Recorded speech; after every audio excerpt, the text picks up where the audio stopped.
the ending of season 1 and how intense it got emotionally, we knew immediately that this was going to be something different. What do you think of this incredible story of Clementine over the years? The trickiest part of that was the transition between season 1 and 2. Just that switch of getting her voice just that much deeper was oddly really stressful. Telltale, from out of nowhere, shut down. What was going on at the time when that news broke out? So that was an intense time period. It was absolute grief. What do you think of how the season ended with Clementine? I know there were a lot of people, weirdly, if it was really full circle, she should have died. I'm like, nah, that's okay. I mean, I lost a leg. That's good enough, people. Come on.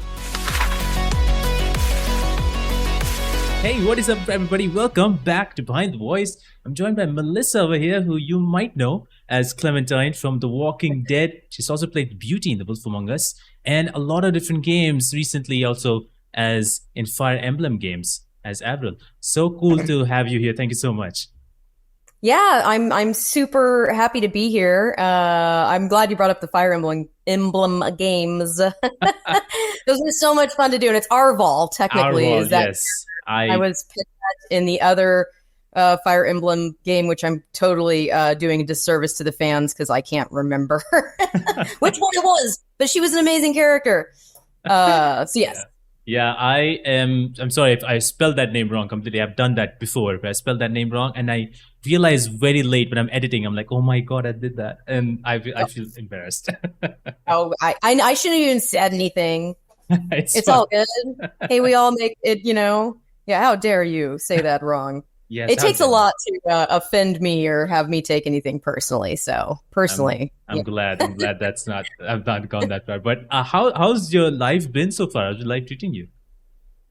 How's life treating me? Yeah. Oh boy. Well, we won't. Yeah, it's been an interesting run, my friend. I don't know how much you've done looking into the last few years of my life, but I've walked a pretty difficult path. I'm doing much better.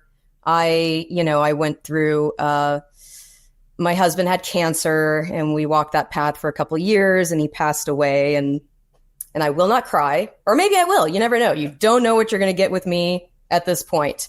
I can be at a bank and I'm just like, understandably. Yeah. But I am doing, and that's what I told you before that nobody heard.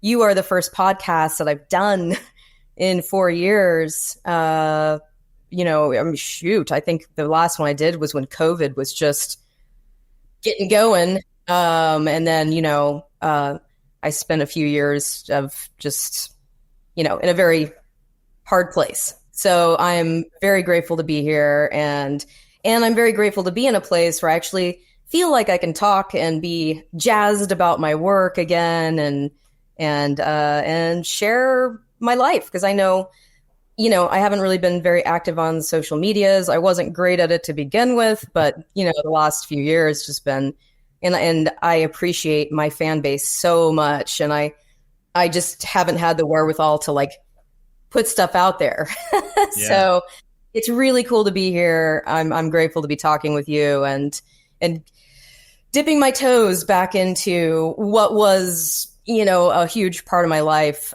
prior. So I'm wanting to get it back into my life. So I'm doing, long story short, I'm doing all right. I'm I'm hanging in. I'm just getting through, but I'm doing okay. That's good to hear. That's very good to hear. Yeah, it must have been a journey, and I'm sorry for your loss. And it's hard to get back into stuff and social media and all that stuff. It's all crazy all the time. I don't know what I'm doing half the time, so I cannot imagine what you must be even thinking about how to do all this. But yeah. How do you follow that act? I mean, and my husband had a great sense of humor, so I'm not making light of my situation, but how do you follow that? That journey and sharing that journey. And then all of a sudden, hey, everybody, I'm this character in this game. It just feels like there has to be some kind of a process. But I know that, I'm getting closer to that. And this is the huge first step. So I appreciate you wanting to chat with me. Absolutely. Yeah. You are a legend in my books. And as everybody knows, you've obviously played Clementine, but you've done video games for so many years. I think you've worked in, I was looking into it. You've worked in games for 22 years now. So Yeah. many games. That is a lot of games. So, what are some of the things that you wish you knew when you started working in games? What are the things that you thought you could have known now that you know it? Um, it's such a crazy journey, and like you said, that's a lot of years. And games have actually gone through so many shifts. I started doing games where it was more just like, watch out, and I started Yeah. with League of Legends. Ash, to all you League of Legends fans, she had 7 lines. That was it. Like these games were not these story. I mean, Telltale Games really like was one of the founding people that created these almost Yeah. like an animated series that you're, so much story and depth and dialogue. And I think in the beginning, as most actors would, I was just super nervous. It's really hard to go into a studio and allow yourself to just, I got this. In the beginning, I felt like there were restrictions where there are certain roles that I wish I could go back because I felt like I could have been a little bit more uninhibited with the character choice or, a feeling. There's just an insecurity when you first start acting. I think that's par for the course. I think it's natural. So it's not something that I would think I could change. But there are certain roles that if I could go back and maybe do again, I would just feel more relaxed to have fun with, bring more depth to a character kind of thing. But thankfully, by the time that we got to these, heavily storied games, I was, oh gosh, I think Sam and Max was my first game with Telltale, and I can't even remember what year that is. I'm going to feel really old in like 5 seconds trying to think of all of this. But getting when games started shifting towards having more dialogue and story content, I'm so incredibly grateful that I got to be in that first kind of wave of that. Yeah. Because it was just, to be able to develop a character for a video game wasn't really a thing, and then it became a thing. So Wow. Yeah. It yeah, must be insane because you're right. The way back, video games characters, stories is not really a thing. It was just players just playing it and just having fun. And now it's much more complex. There has to be yeah, a story. There's more depth and there's more emotion attached to it and all that stuff. And now, as you mentioned, you have to think about how to portray that character, just like any actor would do in their movies. So that is insane. And so, what do you think are the differences working now in games versus when you worked back then? Well, I mean, again, there's just so much more for the writers to be able to dig into these characters, much more for the directors to have more context, and there's just more going on. So in a recording session, as opposed to like, just doing these call outs because that's what a lot of games were, is like just the call outs in battle, or just the like, the respawn thing that you say when you come back into the game or whatever. And then of course the, 30 to 40, like taking light hits, taking big hits, taking, short death, Yeah. medium death, long death.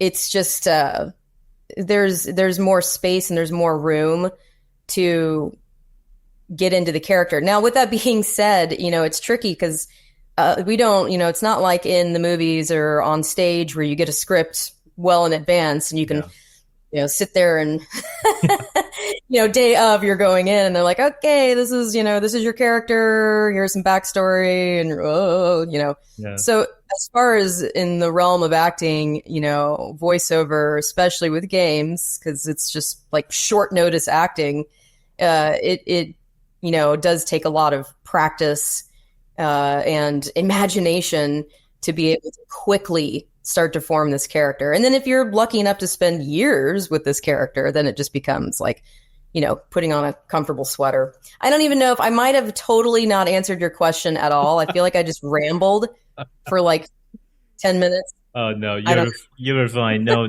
no, I appreciate everything that you said. No, that's right.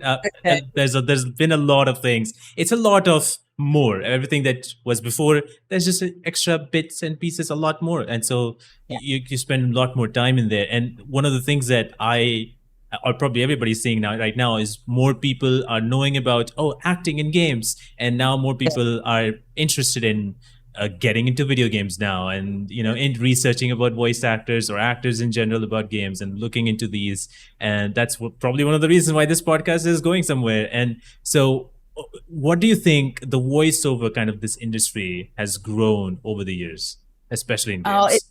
it's crazy. To your point, when I first got into voiceover, again, like obviously video games had been around for, I'm not that old.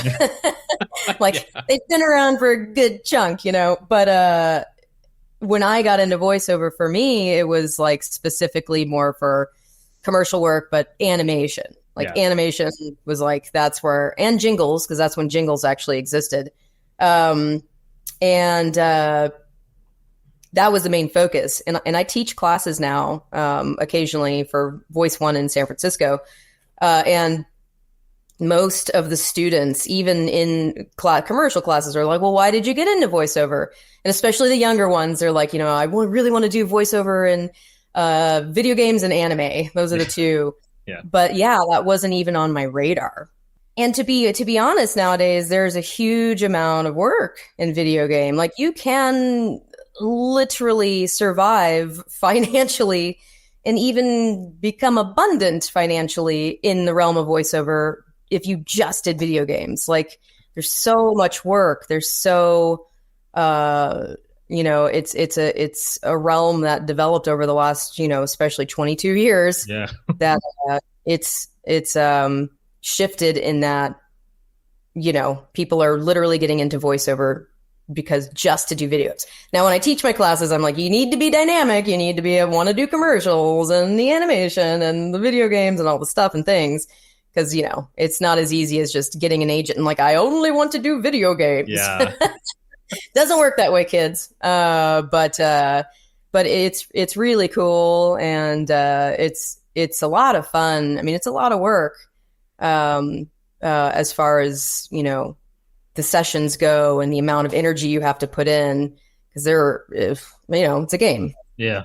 It's a game.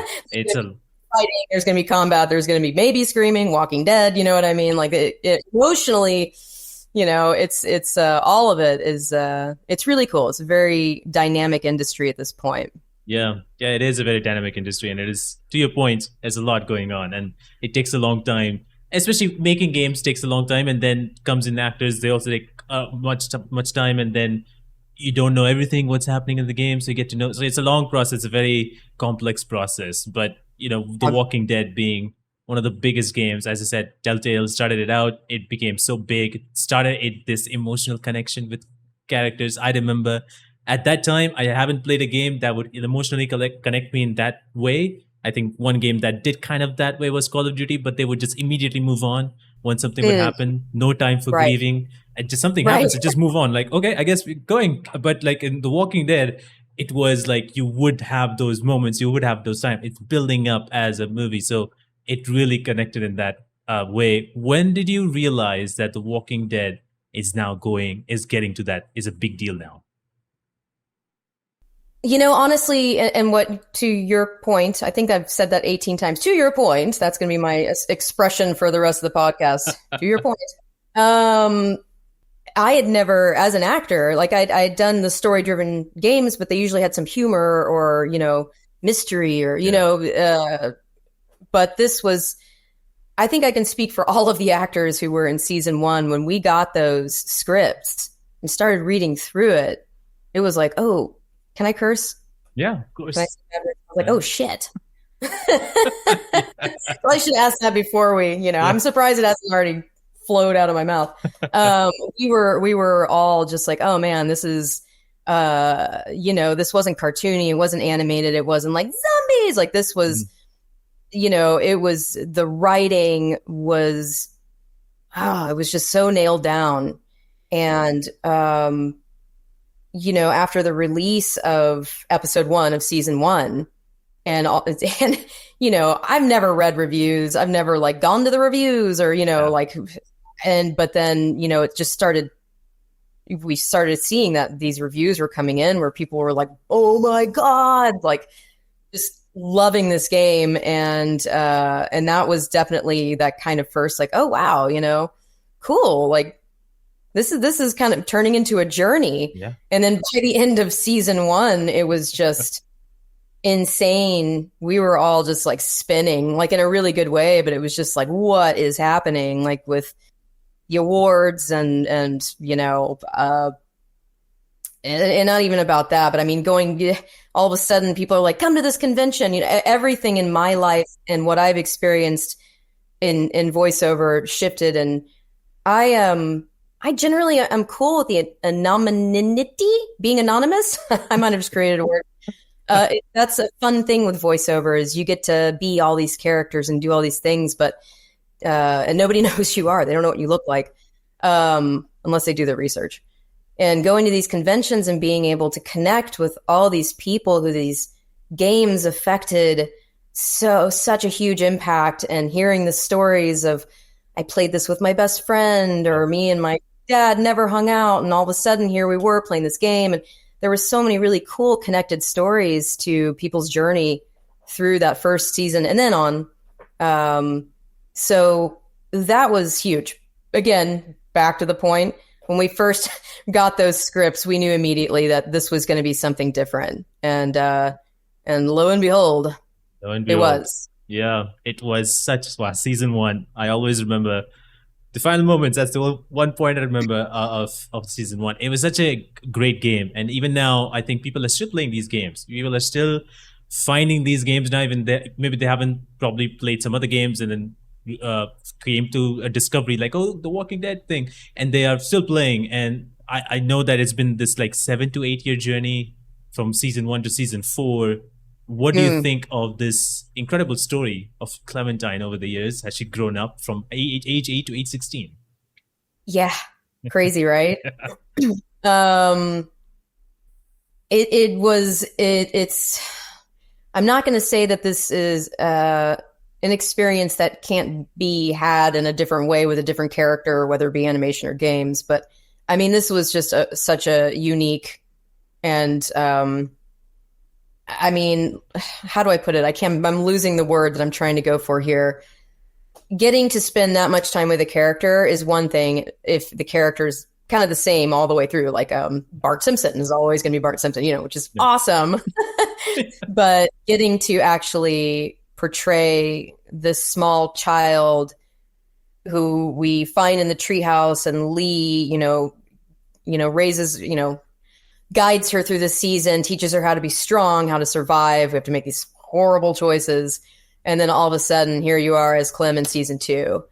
And then even more badass in season three, although that was kind of the split between her and Javi. And then season four being this, full circle moment of her with AJ. And, the trickiest part of that was the transition between season one and two, because when she started, she was really little, and we wanted to it had to naturally sound like she's aging up a little bit, but we couldn't, it was this weird thing, and it was so stressful because she just goes from 8 to 12, but now she has it's been however long, and she's seen so much and experienced grief and just that switch of getting her voice just that much deeper was oddly really stressful. But once we had it locked in, then it was a natural transition to the rest of the seasons. But getting to age with her, she's basically an extension of me, and through this journey and all those years and all that time in the studio with Clem, it's like she's literally this extension of me. And I've never experienced that with a character before. I hope that in the future there's another character and I love all the characters I do. Sorry, I hope people aren't taking this wrong. I love all the work I do. I love what I do for a living, but that connection is she's like family. Yeah, And that was huge in absolutely. that experience. Yeah, I mean, totally understandable because you have played that character for so long and you have that attachment. And it's one of those things that even for yourself, obviously, you would like to like kind of let's do that again. Let's kind of like let's continue the story once more. Let's see how Clementine would age and maybe in mid 20s and how it's gonna be. And Right. people also kind of feel that like, okay, we want more. There should be more. And doing something extra, maybe an animated series, maybe a new game and stuff like that. It would be everything is like, and I know that you would be so super up for it. And Oh, absolutely. yeah, and a lot of times, obviously, there's the Walking Dead show, the TV show, TV series, and there was games, and people have always thinking about this. And the Walking Dead always had like these games as well. They started making Walking Dead show into games. If you had the option to turn or make the Clementine into a show, what would you do? Would you retell the whole season 1 to season 4, or would you continue after season 4? Oh, wow. I don't know. I guess.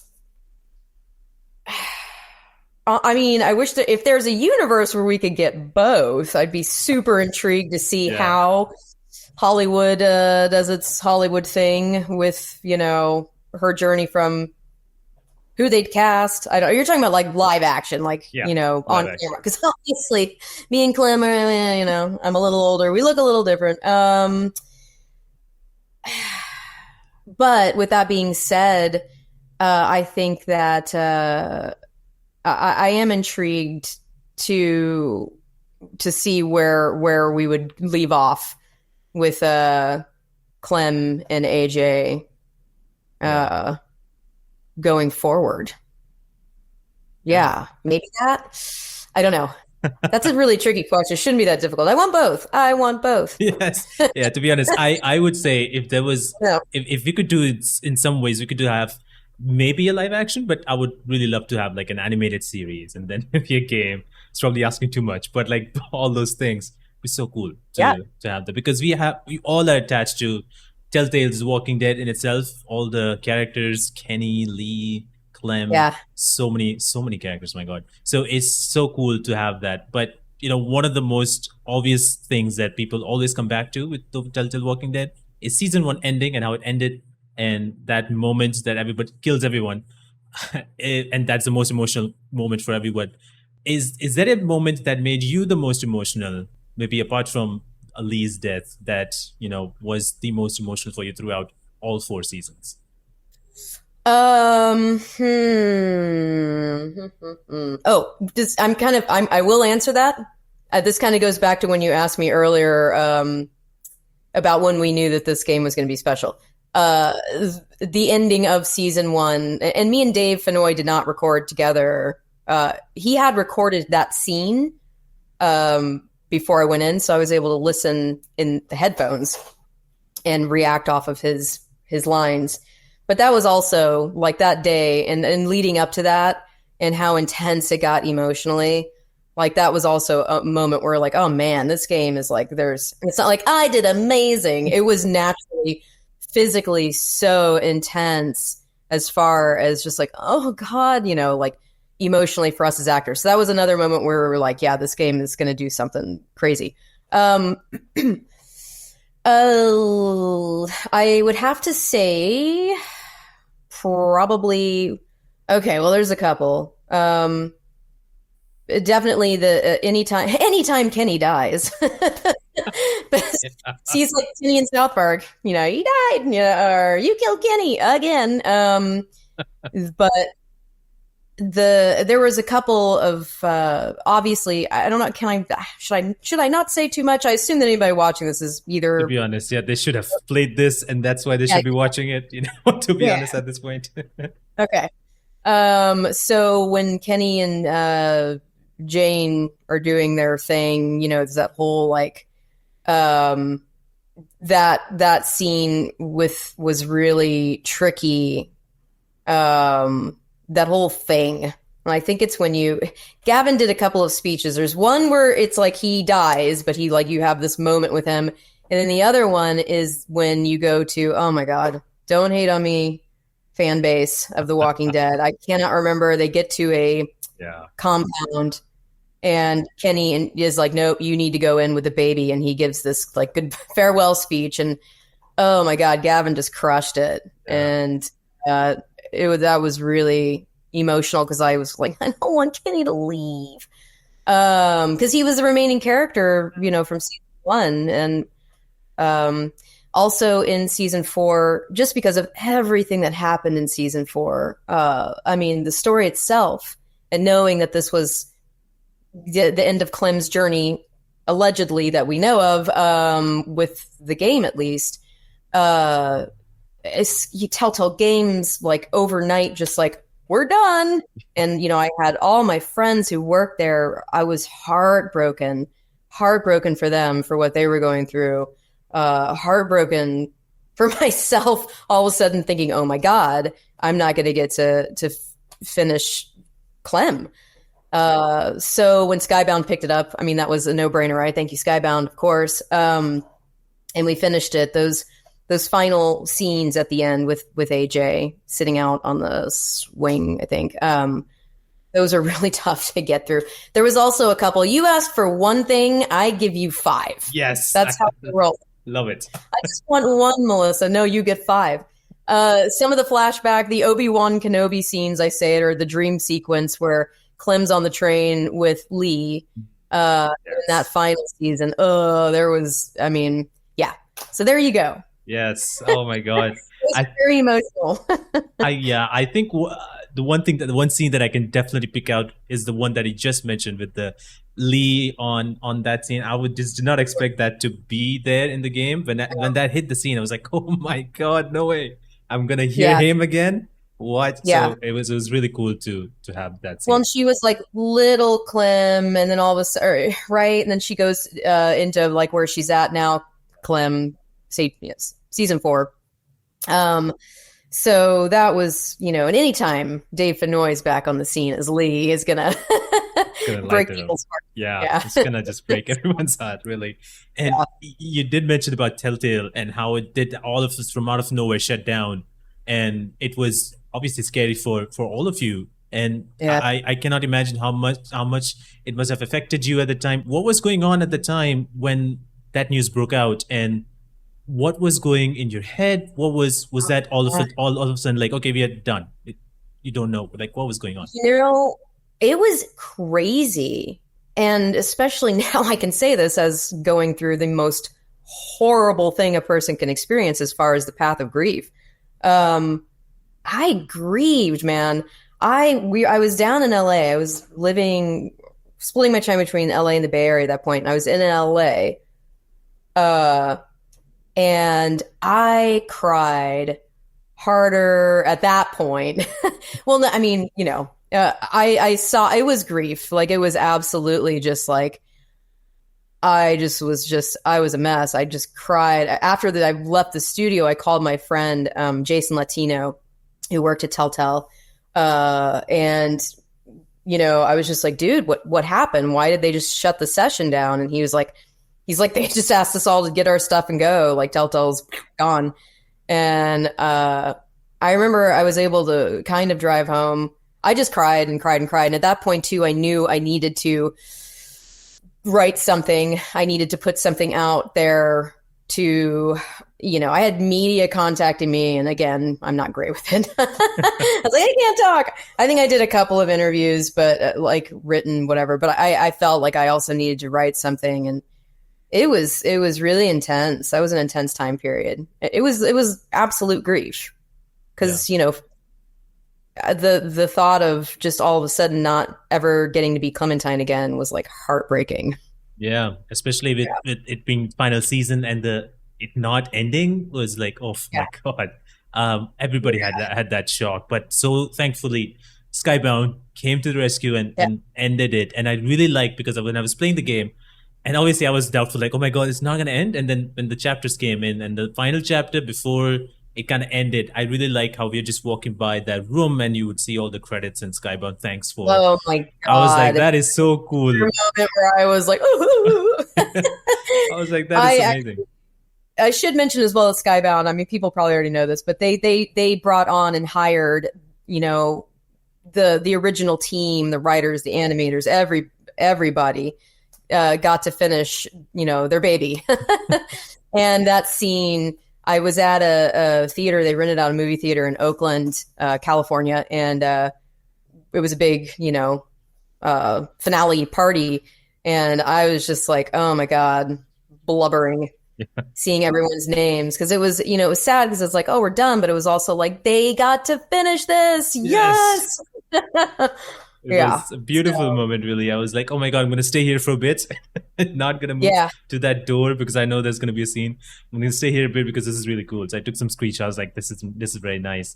And I'm glad that you had that experience as well. Like I know that, people who were invested in this game were just as heartbroken with the all of a sudden news so that's really cool that you honored that as well. And Absolutely. Had that experience. Yeah. And with that, what do you think of how the season ended with Clementine? Do you think that it is justifiable, or whatever your thoughts are on how it all ended? I thought it was great. I know there were a lot of people, weirdly, I'm not in the camp of this, like, she should have died. If it was really full circle, she should have died. And I'm like, nah, that's okay. I mean, I lost a leg. That's good enough, people. Come on. Yeah. I thought it was a good ending. I felt very satisfied. And I'm saying that honestly. I mean, so many years have gone by. If I had some kind of a issue with it, how it ended, I would just say it. But I thought it ended perfectly. And it left it in an open space. I mean, that's not a bad thing if you ask me.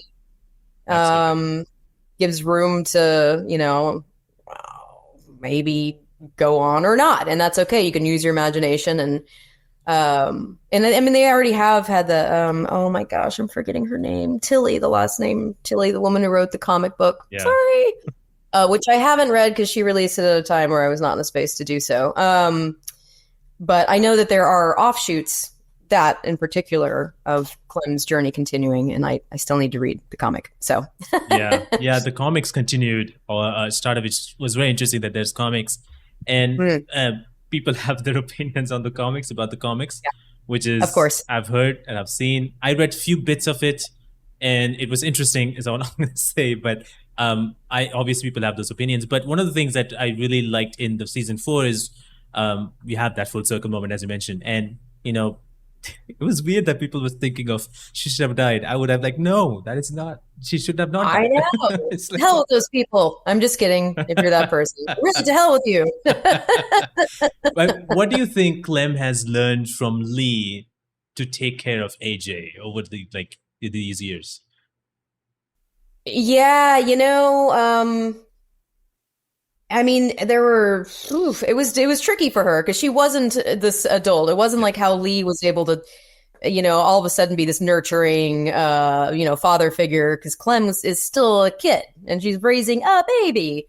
So there are definitely, I think in season 4, they kind of made some points that, she didn't feel like she did it perfectly and I could have done this better. And you know what I mean? As far as Lee was like, I'm proud of you. You got this. Clem had those insecure moments of like, and AJ could kind of act out and she wouldn't, she did her best. Yeah. But definitely, as far as teaching him to keep moving forward, it became a mantra of mine. I used to write it on posters, like, keep moving forward. Yeah, it was obviously very pertinent to the character, and now it's a mantra for sure. There are strengths that she taught him how, like, if she were to poof disappear, AKA die, that he needs to, or if she turns into a zombie, you got to do this, you got to do that. These are all lessons that, she clearly had to go through with Lee, and all of the strengths in the fact that she was able to bring up, I think he was at 5 at that point, 4, 5, 5, were all, she obviously has her own strength. Not all of it was driven from what she learned from Lee, but the survival and just, trying to also be a good person while doing so. I think they wrote that into that season really well. Yeah, I think, and honoring Lee and Clem's story. Absolutely. I think in season 3 is where I saw I feel like that's where I saw Clem like, oh my god, she's a badass full on because Yeah. obviously she wants to be a good person, but first survival instinct kicks in. So I cannot trust that person first. I have to like take advantage of the situation or whatever. So I really like those things. And season 3, season 4 had that. So I really Yeah. enjoyed everything that Clem is. And yeah, she's an absolute badass. And I love that Yeah. hat. I wish I could have that hat, but like it's just one of I those can things. probably work that out for you. Oh, that would be insane. Saying. I'll get your we'll figure it out. That's insane. Yeah. Oh yeah, and in the beginning of season 4, she's totally driving. I'm a car girl. I'm super into cars, and she's driving a badass muscle car. I'm like, yeah. Yeah, that's right, Clem. That's my Clem. In season 4, we also saw like this relationship thing of Clem. You could have, as a player, you could have choice of Lewis or Violet. And I chose Violet. I thought that was very interesting. I love Violet, so I'm just like, I'm gonna go with her. What would you have chosen? Like Lewis, Violet, who would have been a better choice according to you? Well, gosh, I mean, there's okay, like let's pretend Melissa didn't voice Clementine. I probably would have. I probably would have also chosen Violet. But what I liked about what Lewis brought to the table, that the kind of brooding, sullen, like angsty teenager Violet. Clem kind of already has her. He was comic relief. Yes. I mean, probably a little too much for her. Like, all right, Lewis, take it down a notch. But he was funny. So I appreciated that there were some moments where he actually made her laugh. Because there's not a lot of laughter in that game or in that universe. So there were some cute moments between them. But if it was me playing, I probably would have also have gone the way of Violet. That's cool. Yeah, I don't know. It's just probably just me, and like Lewis is funny, and I think at one point I was like, I think it's a little too funny. So I probably went with Violet, but I just like Violet and how she was, and her character was very touching in that way. Do you think now that we have season 4, all of it ended, there's always question of will there be more? Do you think there is more to Clementine? Like as far as something being created, like we were talking about earlier? Yeah, like maybe a game or maybe more to the story that there is? I would. I hope. I would. I mean, yeah. I think there's absolutely no reason not for her story to continue. Like, I wouldn't be like, nope, it ended with that. It needs to stay ended with that.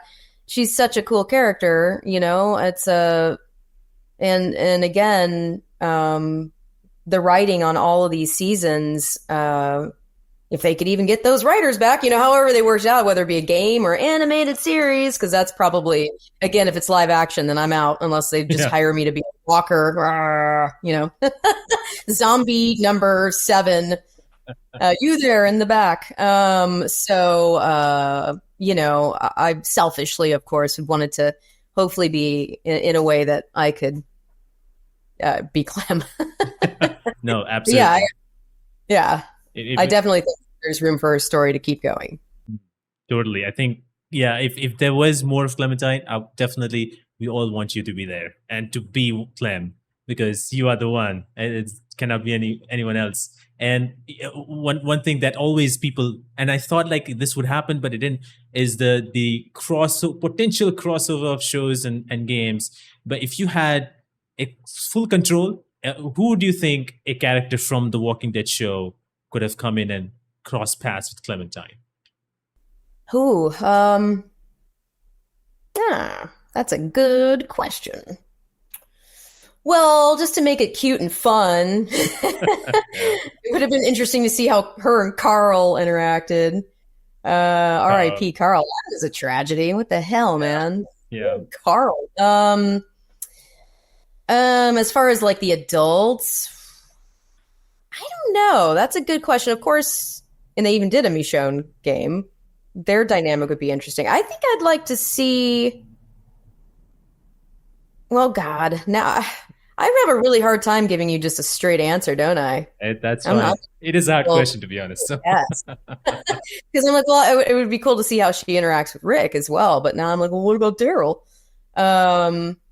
let's start with Carl, just because that would have been especially where they ended up with all the other kids or whatever, or if they ran into each other in different spots, see how would she get along with that teenager?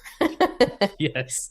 Yeah, that long So, hair again. Yeah, it would be super cool. I wish there was like more of that kind of crossover because everybody wanted that, and it would be now it's like on the imagination side of like what if Daryl would meet her, how that their dynamics would be, and how Rick and all that, like Michonne and everything. So it's right. just one of those things that we can imagine and be like, yes, that'd be nice. Yeah. So one of those things. You did also, apart from The Walking Dead, you were also in The Wolf Among Us. And you played two different characters. You played Beauty and Toad Jr., Yeah. which is really cool. And I didn't know for quite a bit, and then I realized like, oh my god, Oh, what? Um, oh, cool. Okay. so it was That's always a compliment when you're doing kids' voices. You're like, that's Melissa Hutchison. It's got to be. Yeah, it's funny too because in the first episode that Toad Jr. is in, yeah. this is a fun fact, kids. Go back and listen to it. I don't think I fixed it. He totally had a British accent, and then going forward, he didn't. And I like to think that I do a decent British accent, but I don't know for whatever reason. They're like, just drop the accent. I'm like, okay. And then playing Beauty, and of course, Gavin Hammond, who plays Kenny in The Walking Dead, was Beast. And there were days when we would do like a Walking Dead session and then take a break and come back and do Wolf Among Us, Wow. which was really, kind of a nice little, after the heaviness of The Walking Dead, getting to, be in that game. That was a really cool game. And the animation was so honored the comic book, like so well. Oh Yeah. well, yeah, that is a game that I always if I ever tell obviously The Walking Dead is such a big game and I love Walking Dead, but if something that really interested me because from the episode one because I love mystery and stuff like that, and The Wolf Among Us was that I was like, oh my god, every Yeah. episode I was like, what is the way episode ended? I was like, this is why I hate cliffhangers, and that's The Wolf Among Us, and because they would do these interesting endings. I have to play the next episode. So Right. I'm so stoked with Beauty, and because I am one of those guys who didn't know much about Fable, the world, and all the universe and stuff like that. So I guess you know much more about Fable. I'm assuming. I mean, now I do, but not like, not as much as like someone who was, super into the comic book. But it was a really cool like concept. And then I feel like didn't they create? Wasn't there like some TV show where I'm like, hey, this is kind of like Yeah, I think so. Yeah, I can't remember the name of it right now, but it was like characters from yeah, right. the world come and live disguised here in the regular world. I'm sure there's a name for that show. Somebody right now was like, "Yeah, you idiot! It's blah blah blah." But yeah, that was another really amazing game to work on. And again, the fact that it was kind of like on alignment with the Walking Dead recordings was really cool to have that Absolutely. going on. Do you remember a moment that right now, like I don't know if you can remember at all, but like is there a moment that comes out to you the most memorable? Uh, yeah, I don't know why. There's a scene where Beauty and Beast do like a phone message, like Uh, "Hi, we're not." It's like the stupidest. I mean, you'd think it was like the scene where I don't know. We left this really cheesy message on our answering machine, and I I just remember. I wish I could remember exactly what it said, but it was hilarious. This little dropping in a pretty dark, kind of gritty game. That really stands out to me for sure. Um, that's the moment I'm going to go with. I'm going to give you one on that one.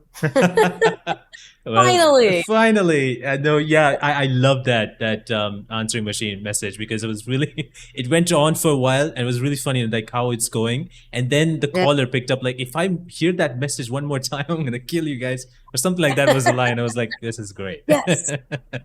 I love that after all the seriousness and the issues that Beauty and Beast are having, and then this call happens. It has this funny moment here. I was like, okay, that's great. Yeah. What do you think would have happened if Beauty kind of met Clementine? What do you think? What kind of relationship they would have had? Hmm. I think they would have been. I think they would have been cool. I mean, Beauty was, she was definitely no weakling. I think they would have. In fact, they had some similarities because Beauty was also kind of a. I mean, she had not a darkness, but a heaviness to her character and what she was going through, and so I think that they would have got along swimmingly. Absolutely. Oh, that would be Yeah. so cool. Just imagining and wondering. I know there's a sequel coming out, The Wolf Among Us 2. Is there any sort of idea that Beauty is going to be there? You're going to be returning? What's happening? How do I say this? If I knew, I couldn't say or couldn't and can and wouldn't, I don't, yeah, it seems like that game is definitely, it's getting, hopefully, as there's been some delays, as we all know. So I hope that's, not a, yeah, Oh, I hope that it comes out. I know there's a lot of fans of that game who were super excited when they announced that they were gonna um, make it. So, eh. I totally understand. There's a lot of things Sorry. goes on that side. I totally understand. But yes, everyone, including myself, when that announcement happened, because we all expected like, okay, season two does not exist. It's just one game. That's it, and there's no season. Like, And so having season two, and now I know it's been delayed and all that, but like I'm just hoping it looks great. Whatever the trailer they showed, so it looks great. I'm very yeah, excited to see what's gonna happen. So super excited to whenever that comes out. But obviously, I mentioned when we started that you have been in Fire Emblem games. Sometimes very hard yeah. to spell it. But you were in Fire Emblem Warriors Three Heroes. Arval is the character you played. What do you think is that character is very different as well as compared to Clementine and Oh, Beauty? yeah. Completely Day and different. night. What do you think is the most important thing, according to you, for portraying a character so that it's different than the previous characters that you portrayed? Well, I mean, these games are, I mean, even though The Wolf Among Us is very fantasy, Fire Emblem it's been around for a while. And, it's such a huge universe. I go into those sessions and I got to work with Patrick Seitz. He's another voice actor and Cup of Tea Productions on these games. And I mean, just working with them in general was like medicine to my soul because I was recording those games the starting of the pandemic, and then Arval was, in a time where, going into my closet, my studio, Yeah. and being an actor was medicinal because I needed to get out of my head. It's a fantasy universe, right? Like it's definitely like uh day and night. I mean, it's still the intent and the passion for the character and trying to portray it as realistically as need be for what they're looking for is still there, but this is definitely more of a fantasy scenario. And there's a realism that you don't want to like be too goofy, but how do I put it, there's a realism that came like with The Walking Dead, real. There were so many reads where it's like deadpanned or like the 1,000-yard stare. It's super real life scenario. And in fantasy, you have a little bit more room to have a little bit more drama and, this thing. Yeah. I'm using my hands a lot. I tend to do this when I'm doing Zoom or something. I don't know why I need people to see that I have hands. I have hands. So, and Arval was cool because a lot of what Arval was actually like the player was hearing Arval in their head. So it wasn't like this, had to be really big. It was a more intimate performance for most of the part. And Arval was also just kind of the tone of voice was really comfortable for me as far as being in the lower range, and it was fun. That was a big project. We worked on that quite a bit. So That was a big game. Yeah. Yeah. The story is huge, and it's very much surrounded with your character and Shez. I think that's how you spell it. Yes. It was very interesting because Shez has like the character of yours is inside their head, only talking Right. to you or the player and knowing what's happening and what's going on. So it was a lot, and it was, as I said, fantasy, over the top, crazy stuff happening. What do you Right. think is the relationship that we get to see in this game between Arval and Shez? That's tricky. And this is one of those things where this is the luxury of getting to be a character for so many years is, I started with Clem. I grew up with Clem. I know so much about her and the situation. Stepping into the Fire Emblem universe, I'm like, I don't know what's going on. This Shez, I believe, is been around in this universe for a character in these games for a long time. And again, sorry if I'm getting this wrong. So as far as their relationship, it was, and I should also say this: I don't play games. I'm not a gamer. Like the Telltale games, I would play or watch with people, but like I don't. A lot of voice actors are absolutely like, they play the games themselves, are big gamers, and I, am not. So in that universe, it was kind of tricky for me because I didn't know the character Chez beforehand. And you're trying to get through so much content and get the context for the scene. So Patch was really good about telling me what was happening in the then and now. But as far as like their dynamic, it was kind of tricky to like know exactly what was going on. That sounds really vague, but that's Yeah. the day in the life of a voice actor. Yeah. Yeah, I totally understand because I remember a lot of actors that I get to talk to. Most of them don't really know exactly, first of all, what the story is and how the relationships might be because it's not like you're acting right next to the actor. You're Right. maybe listening to their lines, sometimes not. And so it's very different. And you mentioned that a lot of voice actors also, like actors play games. I would say that I think a lot of them actually don't even. So Right. many do play, many don't. But like I totally understand that knowing the full relationship and how they went through from starting till the end would be very hard to kind of mix together or combine them together unless you have seen the entire game, which is way too long. Right. So yeah, I can totally Or if understand. we had access to kind of what I was saying earlier, if we had access to the scripts, like here's the scripts you'll be doing next week, you could like read through, and Yeah. if it was set up with dialogue or whatever, be like, oh, okay, I get it. But there are lots of times you're like, what's happening right now? you know, but again, Patrick being an amazing director, it all really weighs on the directors giving you the context, getting you to where you need to be emotionally or volume wise or whatever it is. So it's and of course there's when you have like I don't know 200 300 lines per session, you kind of got to rock through it. Yeah, my God, that game has a lot of lines. True, too many lines. My God, I was just taking a look and like there was so many conversations that obviously Arval has with Shez, but also when sometimes people are when the characters playing the game, there are also lines there. So there's multiple lines, and there's obviously effort noises. So those things also exist. But Right. now that you have worked in so many games, is there a game I know like now games are being turned into movies as well. Some of them. Is there a game that you would think would be good if it was a movie or a series? Hmm. That is a good question. I mean, they've already done The Last of Us. That's a no-brainer. Uh, Now I have to rack. Now you're making me think. You're making me use my brain. Damn it. I'm trying to. Well, and they did it. They did Borderlands. They turned it into a movie. I True. haven't seen it yet. That did you see it? I have not seen it, unfortunately. Okay. Now, I Is it thought, good? I thought if I would have seen, I would have need to know more about Borderlands in order to see it to kind of Right. make more connections. So I didn't get to see. I was like, Yeah. I'm not going to do that. Probably not going to connect with me that well.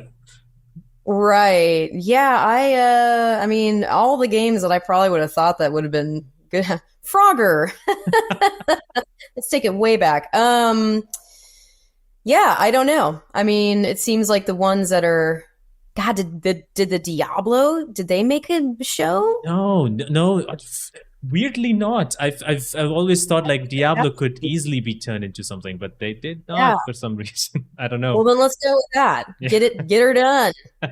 Get it done. Yes, absolutely. Well, there are some fan questions that people Okay. wanted to ask, and these are all based on The Walking Dead, as always. Or That. yeah, Organic Principle asks, was performing the scene with Lee more emotional in season one or the final season?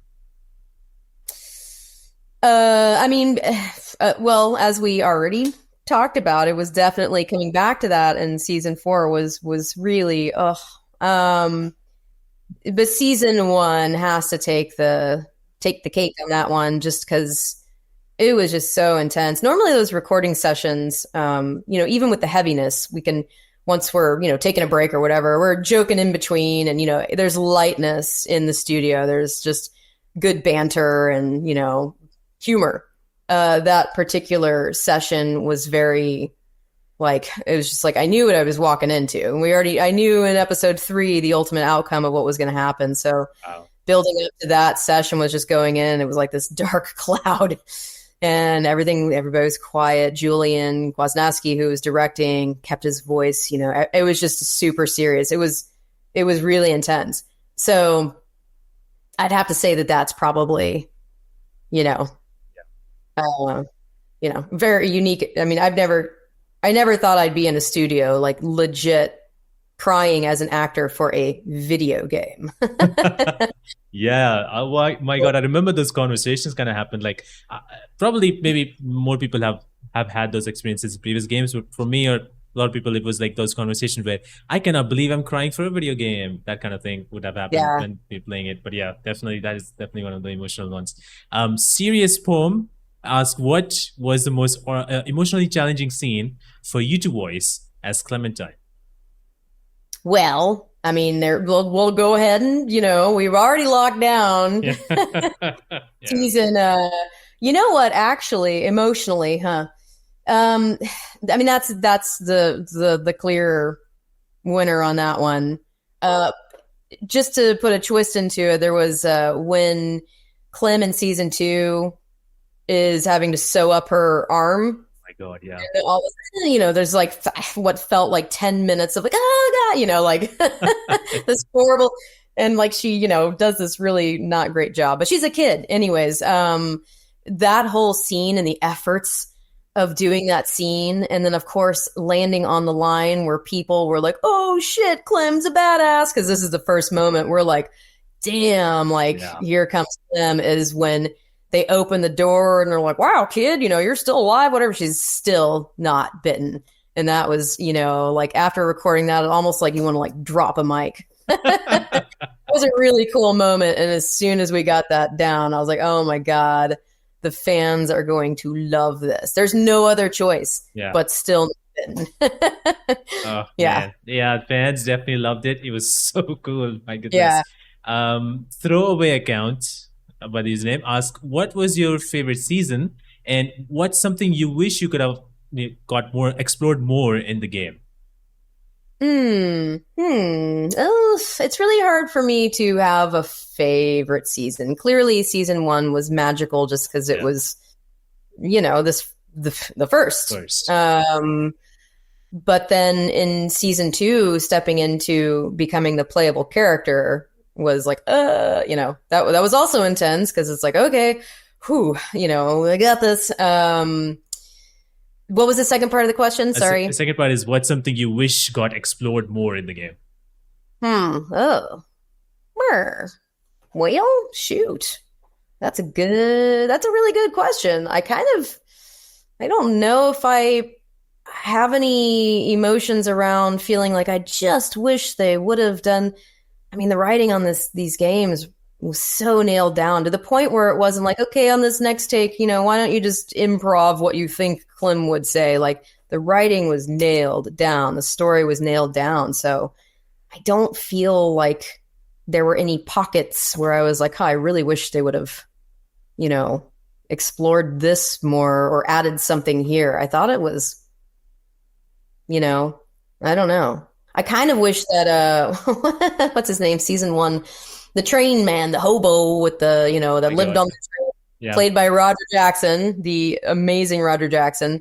I kind of wish his character was able to hang out for a little longer. He was Yeah. amazing. Yeah. Oh my God. Right. I am so bad at that. I'm also forgetting the name. I'm like, Jesus Christ. It's okay. Maybe your brain and my brain would equal one brain, but it's okay. I get Guess it. so. I guess so. And I Um, didn't mean that, to be harsh. I know my brain is slow these days, so that's my disclaimer. my brain is always dead most of the time, so I don't know how I think. But no, I totally understand how like it's very hard to pick a favorite because, Yeah. and as I said, the writing has been on point. There's Mm, nothing like extra. Like you do something, what do you want? It was on point. So, and I'm glad that it was like that because that way the storytelling was amazing. yeah. Um, Doctor Guts asked if you had to choose between Kenny or Jane from season two, who would you choose? No brainer. Speaking of brain, no brainer. Kenny, 100%, 1,000%, all the time, all day, all night. I mean, yeah, I'm not even gonna try to like speak. The woman who played Jane, I'm again forgetting her name. On-camera actress, I'm totally forgetting her name. Anyways, she did great, Yeah, and I thought the character was great. But no, there's no Kenny. He's Kenny's got his Kenny. quirks. He's Yeah. maybe not everybody's guy, but as far as Clem and Kenny, 100%. Yeah, I mean, it was very interesting to see that choice coming in. I'm like, haha, well, you're dead. Kenny's gonna stay with Yeah, me because it's Kenny. Like, yeah, he's been with us since season one. So I'm like, he's the yeah, only guy exactly. there. So I'm not gonna Yeah. leave Kenny out. So yeah, I have to be Kenny. Totally understandable. Fun fact about that, they actually did record. You should interview Gavin. He's great. He's like one of my best friends in the world. They recorded his in season one. Kenny like disappears down the. I can't remember where he goes, but they recorded all of his like, basically being eaten alive by walkers. So he just assumed when season one came around, they had no idea that this was going to get continued. They thought it would just be like one season. There was no thought that Clementine would become the playable character. Like if they were going to continue it, maybe it was going to be different stories. Kenny was going to die. But because of how the games are released, and then they see how at the end, like 75% of people chose to do this, and they saw how people were like glomming on to this relationship and getting attached to Clem. That's, towards the end, they're like, oh shit, we need to do a season two, and it has to be Clem and Kenny. So Gavin recorded all those death cries, and I think they were at the wrap party for season one. And, Sean Vanneman, one of the main writers, is like, he's like, dude, we erased, or we killed all those death screens, basically saying Kenny's coming back. And I was like, yeah. It's so cool. Wow. It's amazing knowing that because obviously initially thought like, okay, they must have made the whole game first and they must have thought about the season two already. And maybe season two happens. And so it's great to know that Yeah, eventually, based on people's responses, they changed some things yeah, and they even thought of like, oh, we have to create season two, I guess now. So that's right, very cool. That's very cool to know. yeah. All right. No Slim Shady asks, what what pieces of Clem have you carried with you after working on these games? Sorry, I love all of these names. I It's know. when you do an Instagram live, though, you're trying to like read through, and it's not just like Bob, Kevin, Cindy. Yeah. It's like, I can't get it fast enough. Sorry. But very, very, yeah. Well, uh, I mean, even, I guess just to boils down to, I never thought I would have to pull on the strength of a character that I voiced for any reason. And after going through what I've gone through as far as the loss and, again, my mantra has become keep moving forward. One of them. And I know that clearly there's a big difference in reality and what happened in this game. Yeah. Very different. But, there's a part of me that's not that I would ever want to redo or relive that experience, but I wonder what it would be like to voice Clem now, having gone through what I have gone through, because I can relate to her. which sounds very strange, but yeah, I mean, it is.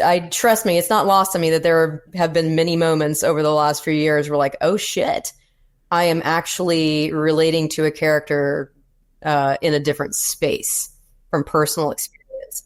So that's been really interesting. And again, she's a badass, and Lord knows I didn't handle life as well as Clem did in the zombie apocalypse. I'm trying, but yeah, I never thought I would encounter an intertwining of learning from a character or kind of leaning into a character that I voiced before for a specific thing. So that's, as sad and tragic as it is, it's really cool because it's just this other extension of support, weirdly, you know? Wow. So, yeah. That is amazing. Yeah, it is. It is odd. I mean, maybe I don't know how. Like, what must you exactly must be feeling, but it must be interesting to know. Like, okay, a character voiced in a game is somehow it is attached to my life in such a way that I can, like, kind of go back and relate. It's so cool to know that way. Amazing. And it's The Walking Dead. They do that all the time, I guess. And even the shows. Yeah, I mean, that is right. I mean, that is exactly. I mean, everybody in life is going to experience loss and grief, and so I mean, and again, that is the cool thing about the comics, the show, the game. Is and like I said, meeting people who've played the game who have gone through loss and are like, this game came out after my brother died, or whatever. It's just the stories of people. They're not all tragic. There's a lot of stories of people, having really awesome experiences playing this with friends and family. But it just the realness of these games and how it really played on our physical emotions was, it's relevant to everyone. Yeah, true, absolutely. Unless you're a robot. If you're a robot.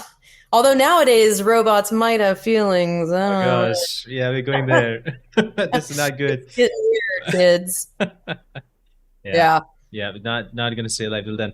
But Aaron Blue asked, was there a bigger role that Clem was supposed to play in season 3? No, it was absolutely written exactly as intended. I know that there was I loved season 3. I know that because I thought Javi was a cool character. Jeff Shine, who voiced Javi, is a gem of a human being. Lovely, very talented man. I know that kind of put like a little the fans. Wait a minute, what the hell's going on? Why are we not Clementine? 100%. So I mean, that was the intention. I don't know as far as the process of going into season 4. I think after season 3 and some of the reaction of like, yeah, this is great. This is a cool story, but we want Clem. Yeah. But that was their intention. It wasn't like, and there was a lot of those scenes were cool, even though I was a part-time playable character. We got the backstory on AJ and what happened and why AJ was gonzo and why she had to leave to find him. So, I mean, it was still an amazing ride for me personally as Clem, but I know the fans were a bit put off. Yeah, I totally, as you said, like people were expecting like, oh, Clem, we're going to play Clem, but we are playing this man, who's this guy? And so they didn't didn't like it because of the very first few moments, like for a good amount of time. I think in episode 1, a good amount of time you're playing as him, his backstory to that, and then you finally meet Clem. Right. So, but I feel like Clem in that game, like I loved the way visuals were, so I really loved Clem, and like she was more prettier somehow. I was like, oh, she looks. Oh, she had that like super rad red leather jacket. Yeah. Was that at the no? That was Was that at the end that she finally got that jacket? Yeah, I think so. Yeah, it was the end. But I really liked the beginning when I don't know what she was wearing. Exactly. Yeah, that's when she cut her hair. Yeah, that's right. Cut her hair. The beginning, you're right. So to the point of the people who were like a little bummed that Clem wasn't the biggest part of that game.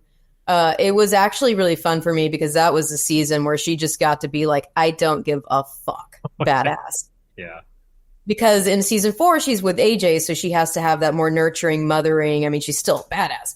But season 3, she was like in a state of like, basically like that was as like angry or as like a, what's the Clint Eastwood character in the movies? Go ahead, make my day, punk, whatever it is. She was just super, because she lost AJ, she was in a space of not trusting anyone. So she was definitely, so a lot of what I got to record in that felt really good because it was just like Clem at her like most like Savage. badass. Yeah. Savage. There you go. Yeah, it was so cool. That's why I loved season 3 of Clem, and because she was such a badass, and she was like, "Oh, I'm not stepping against her in this one. I'm gonna go with what she says." Oh, okay. Yeah.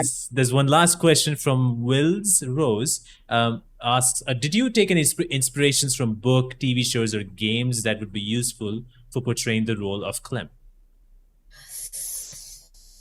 Kind of, yes. When I was coming up for the voice, so the voice for Clem, I mean, I do a lot of realistic kid voices. It's kind of my sledgehammer. That sounded like coming from a place of ego. I only say that just because in this industry, when work is slim, if you can do realistic kid voices, you're going to always kind of have something to lean on. Yeah.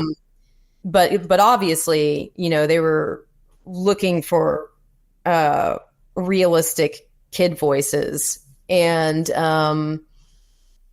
crap, where am I going with this? Say the question one more time. I just got strapped on like we're trying to tell people I'm not egotistical.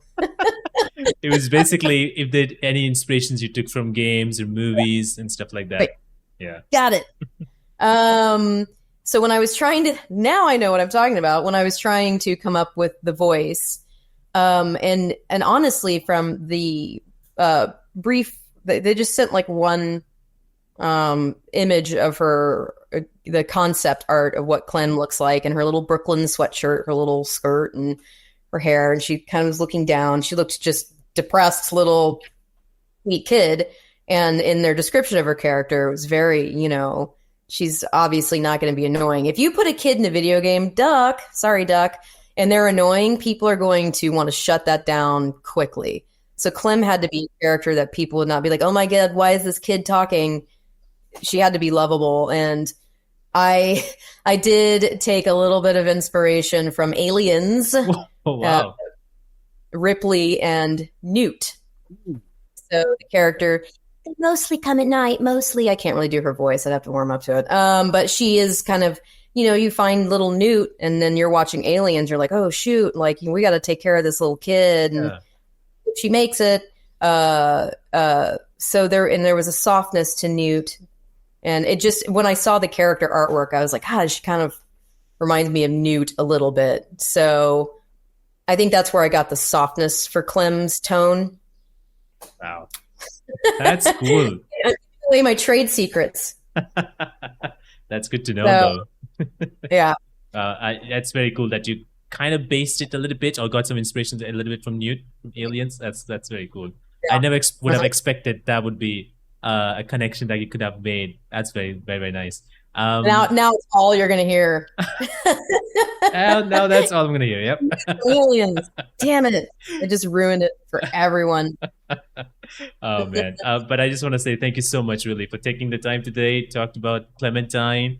We talked a lot about that. And the Wolf Among Us, even Arval that you played in Fire Emblem. Thank you so much for taking time, really. It was amazing. Thank you for having me. And thanks for all those wonderful questions and from the fans. And yeah, it's good to be here and back in the world. Yeah, as I will say. Yeah. So I'm pretty sure you might have some like projects coming up and all that. And I know obviously the Walking Dead fans are big fans. Is there something that you would like to tell them? Obviously, more people are coming in with these games. I've seen more people like finally getting into this game. What do you think? Right. What do you want to say to the fans? To the fans of the Walking Dead games? Yeah.